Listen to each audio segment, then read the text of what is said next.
and welcome to another episode of the LCM in Dialogue series. Our In Dialogue series is a monthly experience where we get to talk to local experts about topics that you've shown interest in or topics that we really want to share with you to get you jazzed up about what we're doing here at the museum. So I'm really excited today because we're going to talk about something that's really special to the museum with Holly Delferez, our In Dialogue director. What a great title. Yes. Our In Dialogue director is going to be in dialogue with me today, and we're going to talk about the Reggio Emilia approach to childhood education, which is what this entire museum is based on, and it's what we live and breathe every day. And we really want to share that with you and with all of our guests, that you know what we're doing and why we do it the way that we do it. So what does an In Dialogue director do?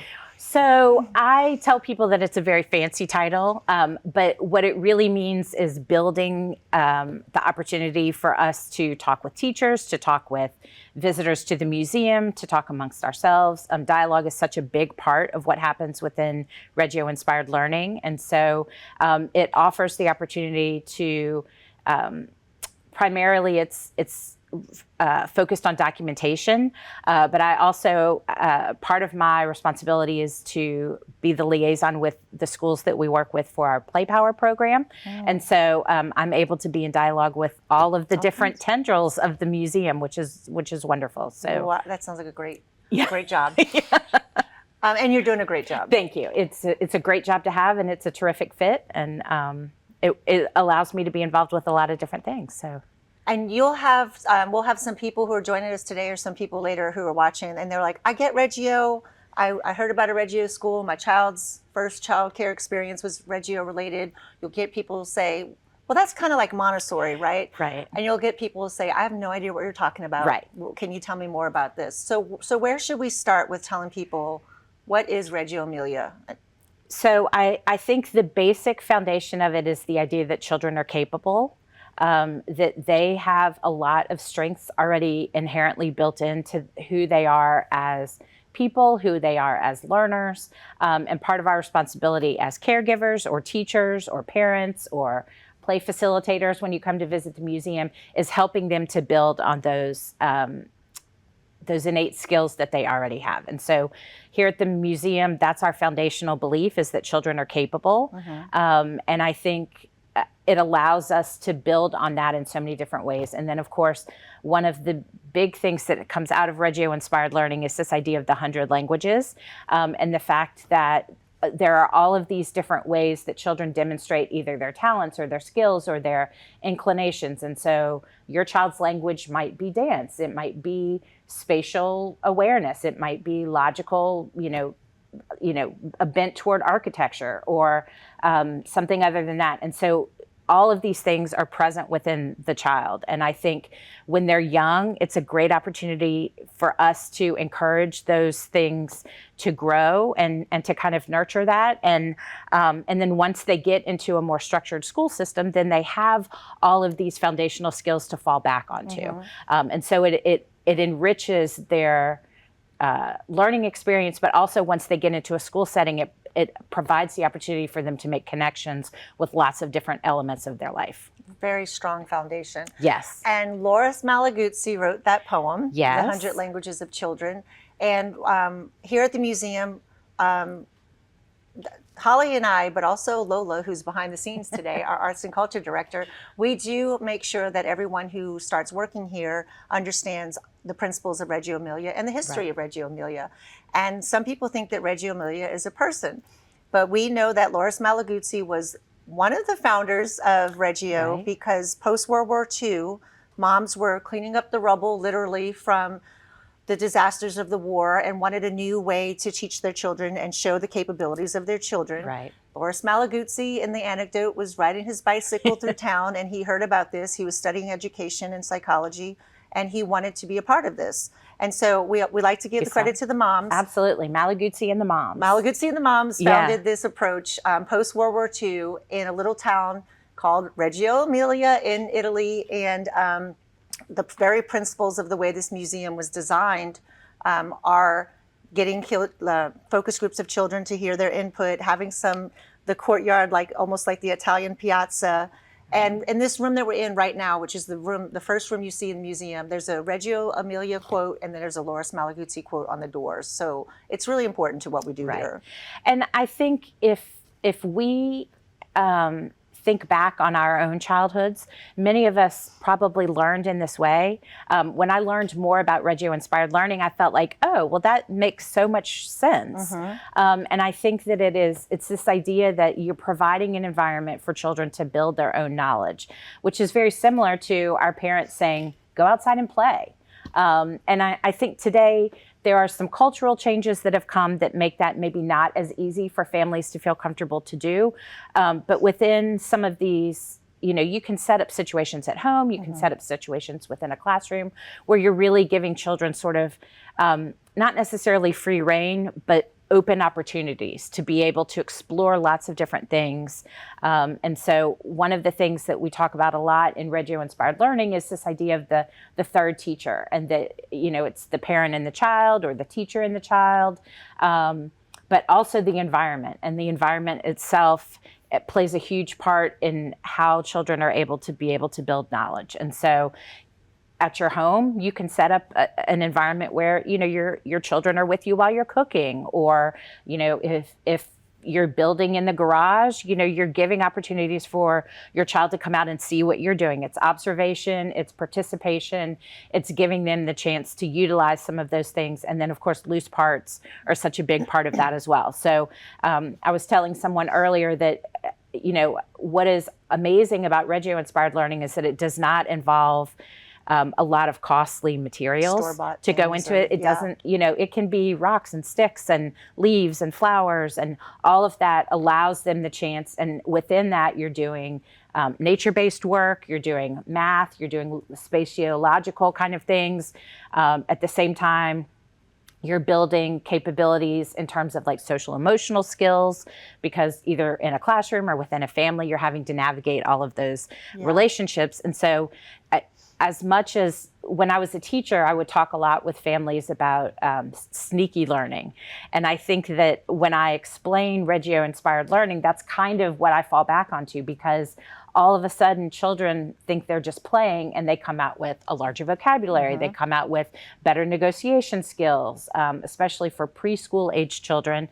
It provides them such a great foundation to be able to go into a school setting and already have, you know how to be part of a group, how to advocate for yourself when you need to, but you also know how to regulate your emotions. And that's one of the big things that we work on within our Play Power program as well, is recognition and regulation of emotions, because that it's such an important skill that you need for life moving forward. And this open-ended learning is so important. And I know there are parents, there's some in my family who are just like, what? I don't understand how to do that. And we provide these materials for the children and these experiences where let's observe them, let's see what they're going to build, think, say. We want to make their thinking and learning visible. Right. But tell me how important it is to ask open-ended questions. I think, as we said, that's a part of the environment as well, because if you're asking questions, or you're giving children tasks to do that lead to just one final answer, or that only have one answer, yes or no questions, you're preventing all of that sort of additional knowledge that will come along with it, and all of that enrichment that can come. And so again, a part of being in dialogue with children is recognizing when they're ready for more sophisticated vocabulary, when they're ready to make connections to other things. And it also allows you to say, like, hey, remember when we were doing this last week? This is the same thing that's happening. Remember when we were watching the river and it was going so quickly? That's the same thing that we're seeing, when it rains and things come, the water comes down your slide. And so I think open-ended questioning not only allows the children to demonstrate their own competence, but it gives you sort of a window into what are their interests, where can I take this and extend it a little bit more. And so when you cut things off with a set answer, you're sort of precluding the additional learning that's coming along. Right, and hearing some of their theories that you would have never thought of. Right. Like, oh, okay. And we say open-ended questions, but sometimes it's just a simple statement of, tell me about what you're doing. Exactly. and then we get to hear it. We do have, and as a former teacher, I know on my own evaluations, I got dinged on this because it's hard. We have a need to have wait time. So we ask a question and then the child is thinking and we start offering them answers or suggestions or asking the follow-up questions. So it's really important for teachers and caregivers to consider that wait time, because that's where they're, well, let me think about it for a second. Let me Right. formulate something here. And the more time that we give them and the more they realize that we're giving them that time, we're validating and valuing. We do want to hear what you have to say. So Absolutely. And I think some of it is sort of a shift in attitude in terms of a relationship between child and adult. Because, you know, when I was in teacher school, as I used to call it to the kids, you know, there is this sense of like the sage on the stage where I'm the teacher, I have the information, I'm conveying it to you. And instead, in Reggio Inspired Learning, basically you're on a learning journey along with the child. And, you know, along with your class, if you're a teacher, along with your, you know, all of your children, if you're in a family. And so it provides you the opportunity to be very individualistic or very context specific, because as I was telling someone earlier, what works in your family may not necessarily work in someone else's family, but you want to be able to offer those opportunities in a way where kids, again, build up their confidence, feel their competence, and know that they have the skills to be able to go out and be successful on their own. And when parents visit the museum, they will see some of these interactions with the children, guests, and our play facilitators, our impact area Absolutely. directors, our museum experience managers, our birthday hosts, our front desk. Everyone gets workshopped. I don't want to say trained. We get Right. workshopped on how do we need to make eye contact with children and make them feel welcome and safe, but also really explore their theories of the world and, Right. and how things work. Right. What else might we see besides those interactions in the museum that's very Reggio? So I think, again, what you were saying about wait time, I think observation is such a huge opportunity for us as adults, but also a gift to the children as well. And so this idea that as we are watching children, we're not always looking for a way to either stop their play or extend their play with our agenda, I think. And so when you're observing, it again gives you a good idea of what the interests of the child are, how you can carry that forward, and how you can be a co-player with them as opposed to the one who's kind of directing it. And so as you visit the museum, what we hope you'll see is a lot of child-directed learning and opportunities throughout all of our different galleries for children to really be the ones to take the lead. And so our play facilitators will not be intrusive, but if there's a child who really is engaged in activity and wants to bring our play facilitator into it, they are ready to do that. And I think we had an example that Lola was sharing with us about a child who was really focused on building up kind of a community, a representation of a community within our block building area.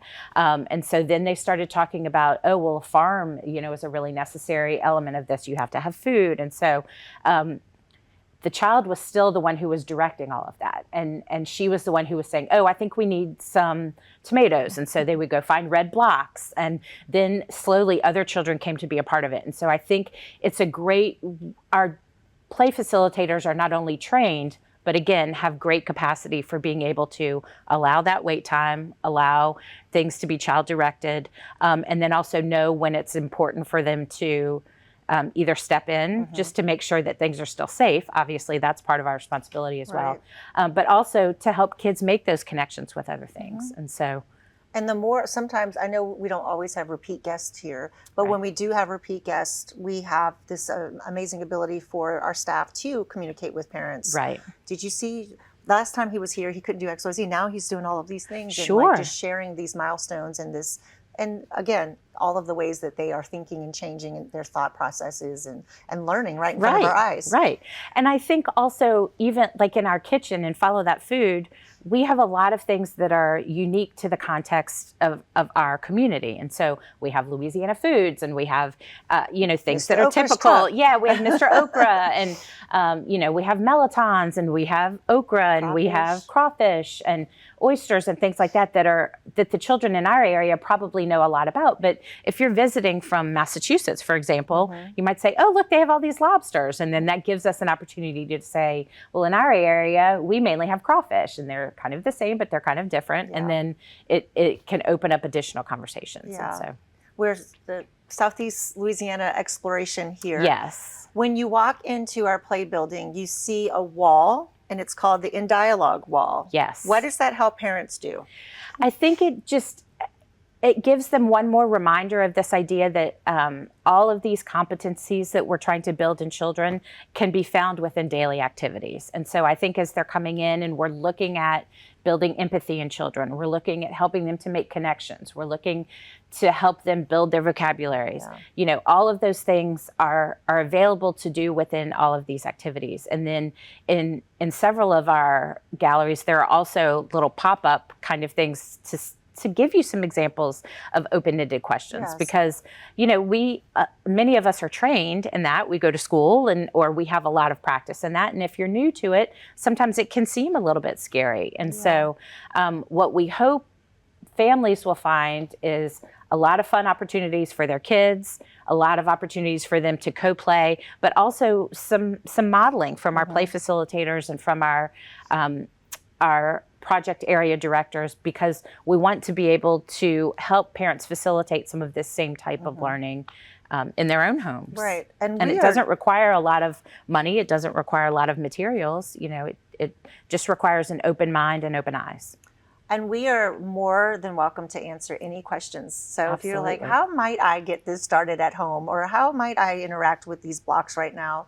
If you're not seeing it through the modeling, just ask us. Ask any of the LCM staff here, and we will definitely tell you a good way to possibly get started. There's no one right answer, right? Every child is different.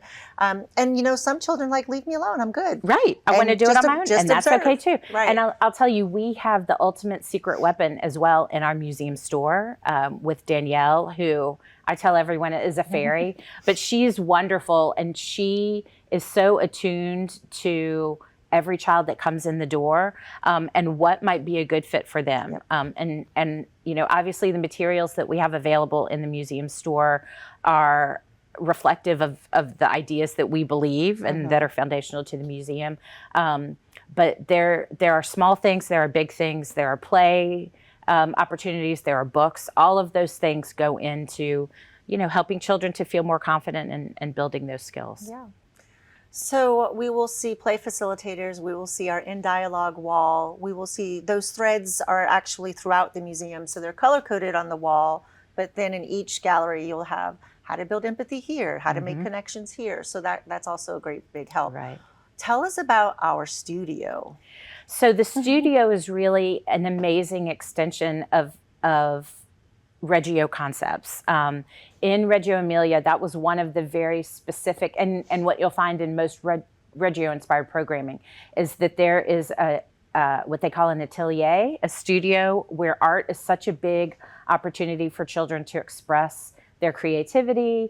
But at the same time, you're also building fine motor skills, you're building negotiation skills with other people. And then, of course, we have Lola, who is herself an artist, who is our resident atelierista, who guides some of our programming, but also provides this amazing environment for children to be able to go in, and if they're looking for some guidance in a project, a guided project, those are available. Around Thanksgiving, we had a beautiful cornucopia, and then associated with that was also, recognizing that, again, the context of Southeast Louisiana. These were foods that came from some of our local partners.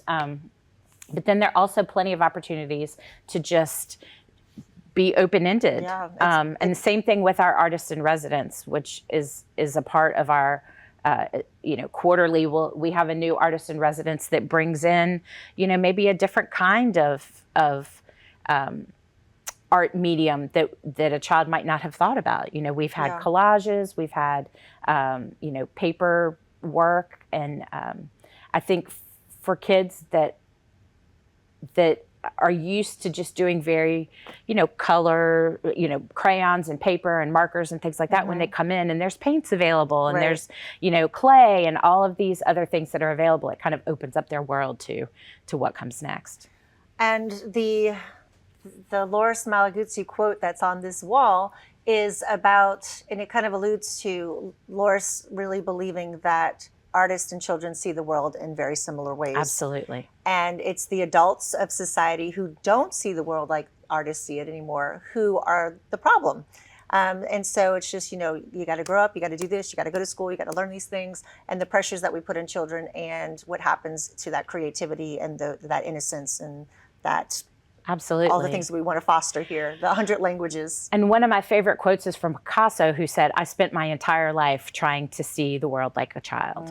And so I think that's a big thing. And it's also not uncommon to see parents having a great time in the studio Trying to and be a really child getting again. involved. Yes. Yeah. And what I love about our studio environment is that there are a lot of archival pieces in there. And so you can go in, and if your family has been visiting the museum for several years, you may go in and still see a piece of your art on display.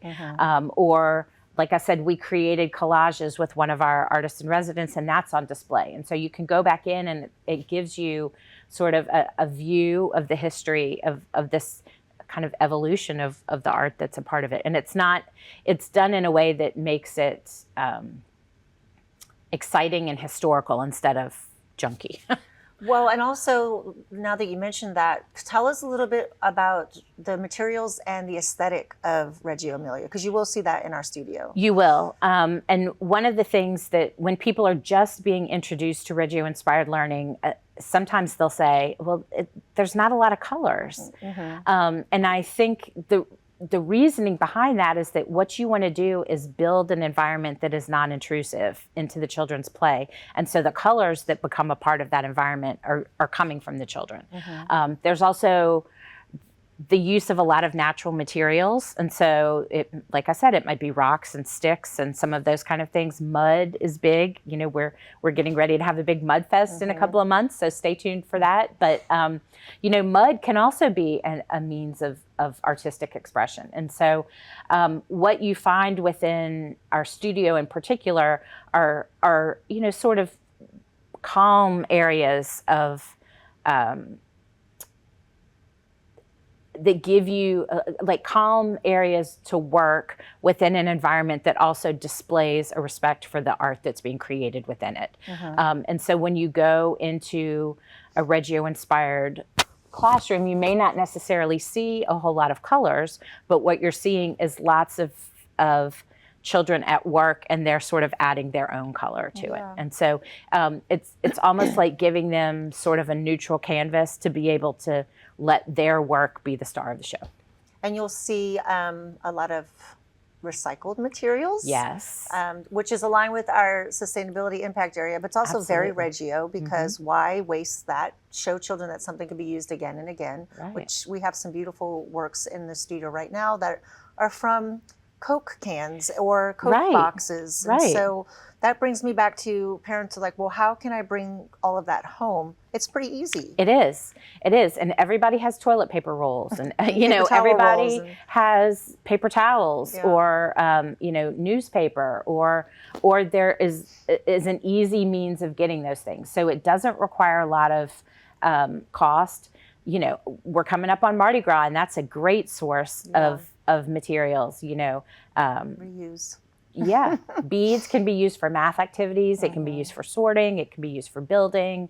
You know, the bead dog came out of something like that, where someone was like, oh, I wonder what I can do with this. And so, it's interesting as when you, again, kind of shift that attitude, all of a sudden you're like, oh, this is a wonderful opportunity for me to gather materials. It can go too far. Yes. But, you know, as parents know, there's going to be a lot of stuff that you get from Mardi Gras, and some of it won't necessarily be useful, but think about, you know, how can you reproduce those things? You know, there's a shoebox can be a Mardi Gras float, or, if you put flower petals and sticks together in just the right way, you've created a sailboat. Or Yeah, right. And so I think it opens up, and it's also something that you're willing to let children explore. And if it doesn't turn out the way they want it to, then it's great. They can do more trial and error, but you're not, it's not $40 worth of materials that you're just having to throw away. Right. It's, 15 minutes in the backyard gathering sticks. And what about the mess, Holly? So I will give you a warning that I am a big advocate of mess. When I was teaching, I was my co-teacher and I were the tape and paint classes and glue. So it will possibly be messy. And you as a parent, as a teacher, as a caregiver, have to decide what level of mess you are okay with. And that's also a conversation that you can have with your child. Because part of what is great about this situation is you give them the materials, you let them play, and then you also involve them in the cleanup part of it. It's not just we're making something and then you're walking away. If we're playing together, then you are part of the creation and you're part of the cleanup as well. Right. But again, you have to understand yourself to some extent to know what you're willing to abide. And you can get cheap like plastic tablecloths at the Dollar Tree, and that's an easy way to cover spaces. And then when you're finished, you just gather it up and all the detritus can go away. This is probably the third or fourth in dialogue where that concept of having responsibilities, cleaning up, being a part of the community, teamwork, chores came up. Yes. For as young as 3 years old, like, you are part of this community, why do we need to clean up after ourselves? Absolutely. Which a lot of teachers would love if parents could instill that at home. Trust me, and it helps build community, responsibility as well. Yeah. Like a child who knows they have to clean up at home is going to be less likely to just throw trash out the window Yeah. So you are not just here doing this great work, you're also in schools. So we tell us are. about that. So we have a program called Play Power. We are in 3 local public schools right now. We serve children from kindergarten to 2nd grade. And what we're doing is coming in weekly with play-based social emotional activities and really leaning more into the play-based. And so,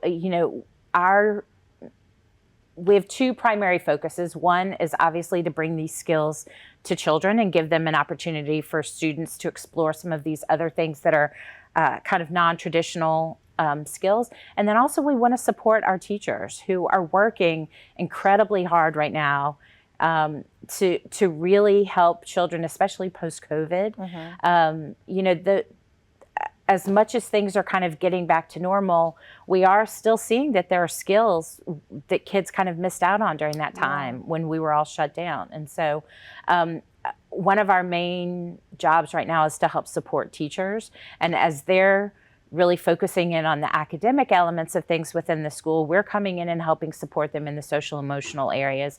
And also, unfortunately, it's a fact of life that some of those enrichment programs are the first things that are cut within our schools. And so what we're able to do is build in paints and chalk and all of these kind of things with the understanding that at the end we will clean it all up and the teachers will be able to go back to their regular classroom. And so what we have found is the teachers that we've been working with are really having a good time because it gives them a short time to be able to engage with their children in a situation where they can be a co-player. And we've seen the most success in those schools where the teachers have really made a commitment to invest. Yeah. It is. It's been great. And the result of that has been the teachers themselves are making changes within their classrooms. They're also recognizing, hey, there are ways for me to teach these same skills in a way that's a little bit more open-ended. And so what we hope we're bringing is some fun into the classroom, which most classrooms are fun already.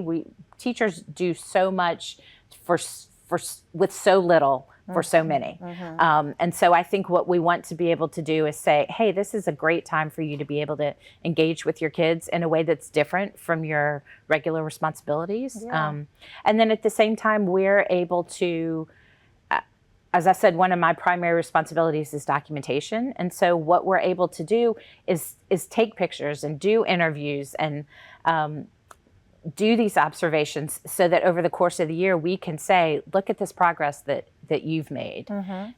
Look at this progress that your children have made. And, and also show it to the public here. You know, we have an area in our Parent Resource Center where we have some documentation of what we're doing in the schools. And so we want to be able to make that learning visible, as we've said. So to show everyone how awesome and capable children are. Absolutely. Absolutely. I think we covered a lot. I think we did. I know that each one of those topics can go into another hour conversation, and we are here to talk about Reggio if you want to know more. Absolutely. Any questions? Our website has Reggio Emilia history, Reggio Emilia workshops for parents or teachers. Right now it's geared towards teachers, but we can totally tailor it to meet the needs of parents and caregivers. Right. What else do we have? Both of our contact information is on our website as well. So if you have specific questions about things we've said, please reach out to us. And then also, if you are connected to a school where, you know, Play Power is not, we would love to talk with you about expanding that. We would love for our programming to be able to reach as many kids as possible. And it is what I like to say is we're squarely in the middle of our outreach plan for the museum as a whole. And so we have programming that covers pre-K all the way through 3rd grade right now. And we're working to build programming beyond that. So keep an eye out for what's coming in the future. And always, if you have suggestions for things that we can do to help support you as a parent or to improve things in the museum, please let us know. Or if you want to check out one of these books or articles on Reggio that we have in our parent-teacher resource room, come on by. Absolutely. Anything else? I think that's it. I think we covered a lot. Anything from Zoom? Okay. All right. Well, thank you for being here. Thank you. Now we're going to go up and work in our offices. Exactly. Thank y'all for being here, and have a wonderful Mardi Gras. Happy Mardi Gras.